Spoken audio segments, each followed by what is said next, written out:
बिस्मिल्लाहिर्रहमानिर्रहीम। अस्सलाम वालेकुम। Welcome to my YouTube channel. जैसा कि आप सब जानते हैं कि ईद आने वाली है, तो क्यों ना हम ईद से रिलेटेड ही रेसिपी आपके साथ शेयर करें। आज मैं आपको बताऊंगी कि आप किस तरह कुर्बानी के गोश्त को सेव कर सकते हैं और ऐसा क्या इसमें किया जाए कि वो ख़राब ना हो और उसमें किसी किस्म की स्मेल भी ना रहे। 3 kg मटन को सेव करने का तरीका बताऊंगी मैं आपको। सबसे पहले हमने इसको अच्छे से वॉश करके ड्राई कर लिया है। अब हम इसमें ऐड करेंगे 1/4 कप व्हीट फ्लोर।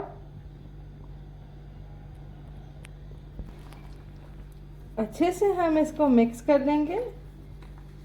ये जो मैं प्रोसेस बता रही हूँ, इससे आपके मीट में किसी किस्म की भी स्मेल नहीं रहेगी। कुछ लोग कहते हैं कि हमें मीट से स्मेल आ रही है, हम इसको खाएंगे नहीं। बेसिकली ये स्मेल नहीं होती, ये अल्लाह ताला की तरफ से इसमें एक खुशबू होती है। अब हम इसको 1 आवर का रेस्ट देंगे। अल्हम्दुलिल्लाह 1 आवर कंप्लीट हो चुका है। अब हम मीट को अच्छे से वॉश करके स्ट्रेन कर लेते हैं। इसके ऊपर जितना भी आटा था उसको हमने रिमूव करके बहुत अच्छे तरीके से हमने इसको स्ट्रेन कर लिया है। अब हम एक पैन लेंगे और फ्लेम को मीडियम करेंगे। अब इस पैन के अंदर हम अपना मीट ऐड करेंगे।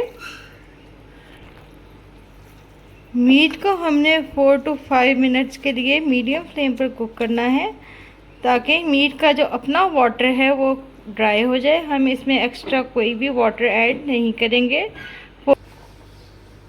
आप देख सकते हैं कि मीट ने अपना पानी छोड़ना शुरू कर दिया है। अब हम मीडियम टू लो फ्लेम पर स्पैचुला से हिलाते रहेंगे और इसको 4 to 5 मिनट हम कुक करेंगे। बेसिकली हमने इसका वाटर बिल्कुल ड्राई करना है, इसमें वाटर नहीं रहना चाहिए।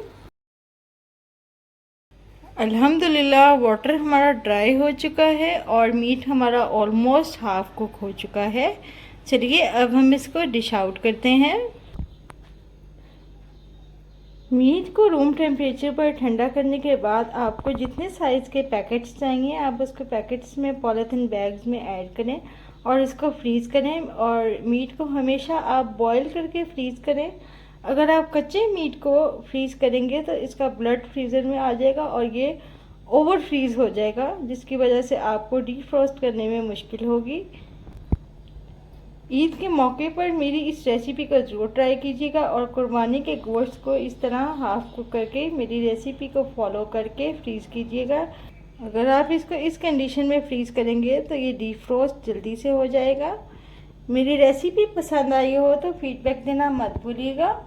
फिर मिलूँगी इंशाल्लाह एक नई यूनिक सी रेसिपी के साथ। तब तक के लिए अपना बहुत सारा ख्याल रखिएगा।